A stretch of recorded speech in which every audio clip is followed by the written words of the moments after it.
Well, we had the opportunity to make this great camp right at this creek over here. Check this out.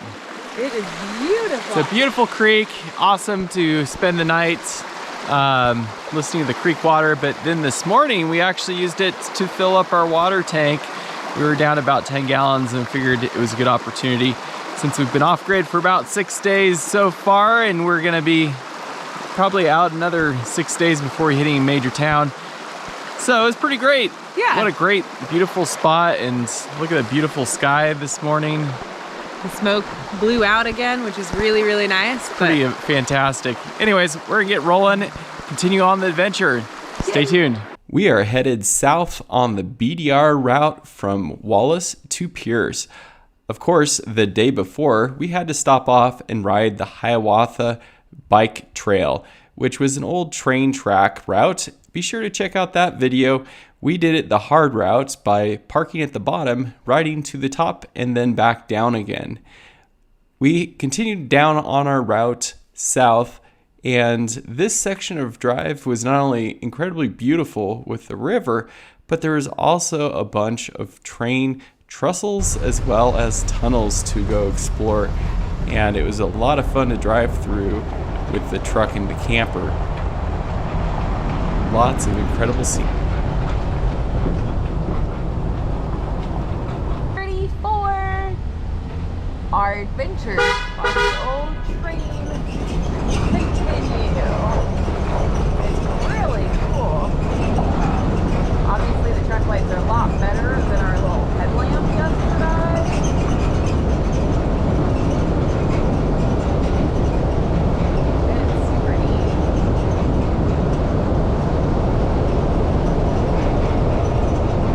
Tunnel 35. And there's someone coming, which is why you honk.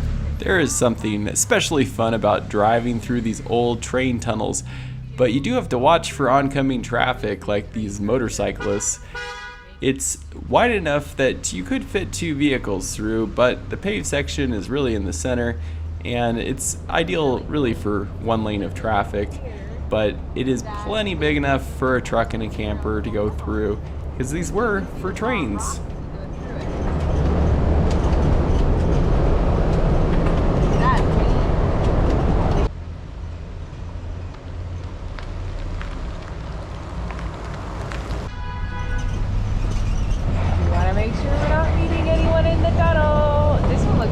This was the first time we've ever driven through abandoned train tunnels, and to have so many of them on this route was really a special treat.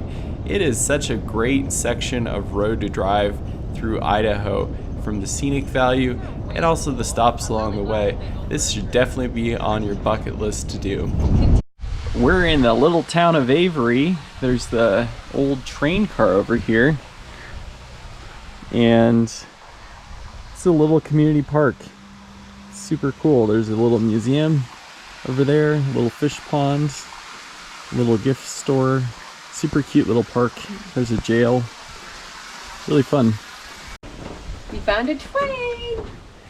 Into the Avery train. The train car. It's a very small little cabin. Oh, that's fun. Oh, there's a wash sink. Oh, little lavatory bathroom. It's got a little sink. Oh, it used to have a toilet. Looks like you probably don't want people using that toilet. Probably true. Oh, it's a dining car. Oh wow, this is fancy. Yeah. Wow, this is really nice. Oh man, look at all these cool old pictures. Have on all the walls different pictures of the old railroad. The electric cars. And some of the story behind it. Little towns that were around here.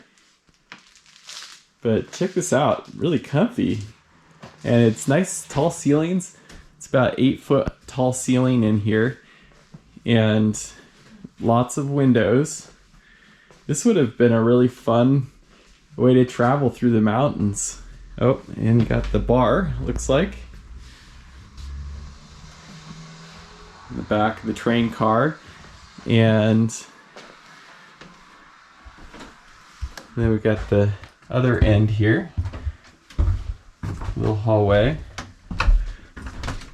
Oh, this is the kitchen. Check it out. Whoa, look at that. All stainless steel. We got the ovens, and man, they could do some serious cooking in here. It's like it may have been all steam heated.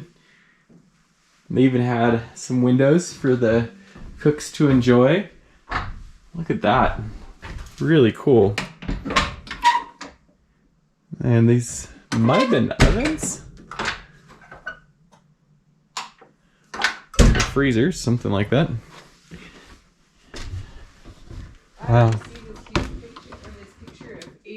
What a cool latch. Look at the old latch. Wow.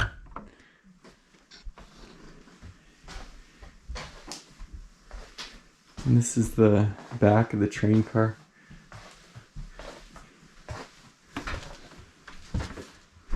Look at these old latches. Wow, that's great. They are locking. Huh.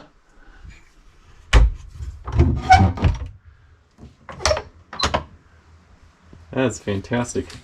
Let's see what's good on this menu here. I'm thinking, oh hey waitress. I don't work here. You don't work here? No.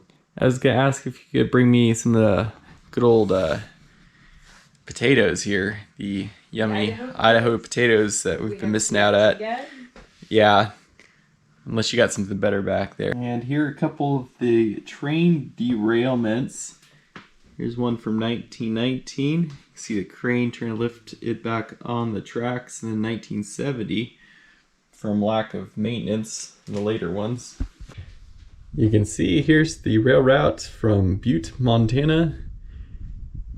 Follows the St. Paul into Avery and then up to Spokane. This is the Avery jail. I'm guessing it's not a real jail, or what was never a real jail, but it seems to be here. Now. You're free! Oh, that's so nice. This area all used to be the train depot, and when the railroad went bankrupt, they sold it to the town of Avery, and they've made a little bit of a community center and really pretty garden and just kind of a place to explore and see the history of the town.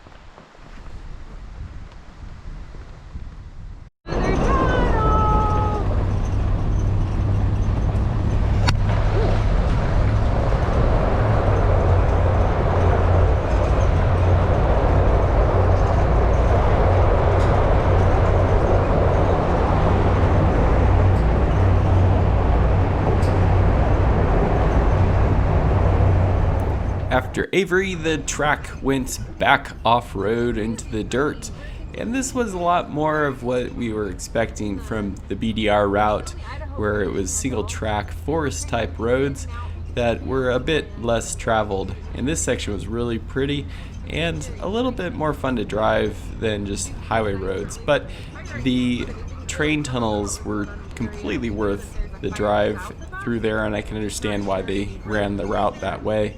And the little town of Avery was sure a lot of fun as well. Reroute because of a fire. However, we haven't really come across anything that says that the roads are being closed. It graded a bit.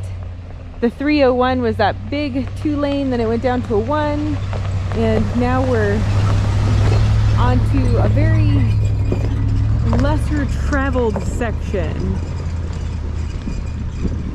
The road into the bluff that we were hoping to camp at is very washed out. It's actually probably one of the most treacherous roads, and when I mean treacherous, more off-roading roads that we've been on the back roads. It seems to have not been maintained in a long time, and it has a creek that seems to run down it, which has caused a lot of degradation. Someone has come up and cleared a lot of the big trees and gotten them out of the way. We have enough clearance, that's not a problem, and getting through isn't a problem. It's just a little bit slower of a go. Destination for lunch and then for overnight camping. However, the road ended early and we kept climbing to get the view, and it is beautiful, but we're not going to bring the truck up here.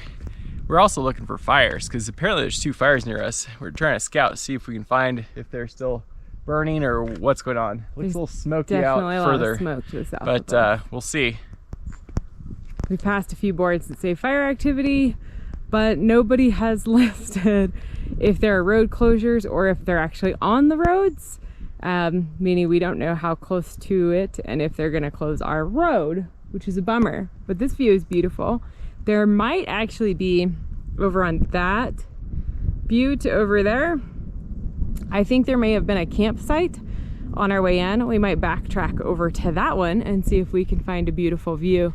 We're also hoping to find some foragey because today is my sister's birthday and I wanted to wish her a happy birthday. We did find it all the way up here. Unfortunately, this is not a truck road. It could be an off-road road, but alas, it leads to no camp spot or view until you hike, which means it's more of a hiking trail. Oh, it's a mountain spring. Hear it bubbling out right up there, coming down. It's probably some really good water here. The road's been pretty rocky and we found another really washed out section.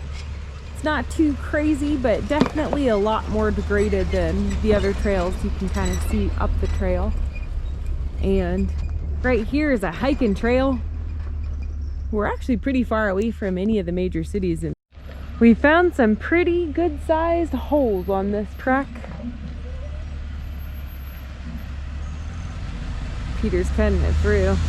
I'm guessing the fire crews have been going through here when it's been relatively wet. We have come across some of the fire equipment, but haven't been able to find a firefighter to talk to about this. Looks as if we found some more trail. The road's degraded a bit.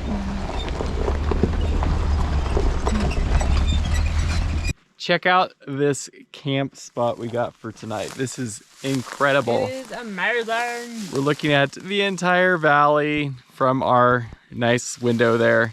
And you can see down there is the reservoir, which we might go paddle tomorrow.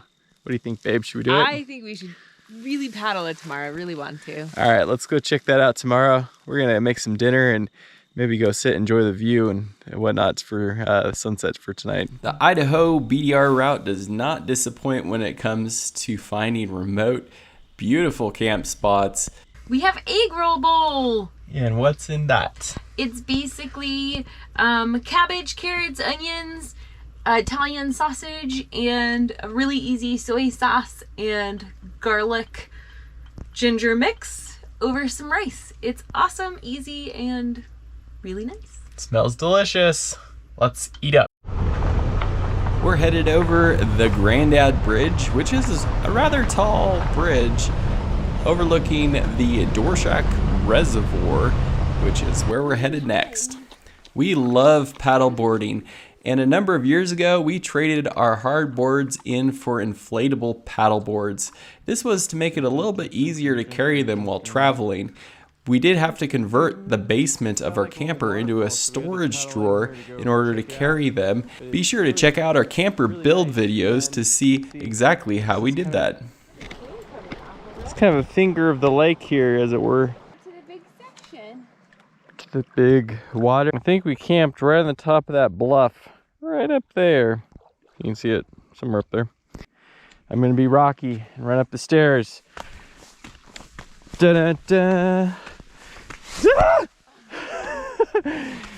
Da-da-da. Da-da-da. Yeah! Seems we always paddle until we get tired and then we return, which often is a really long distance. But it's really pretty and the sun is still up.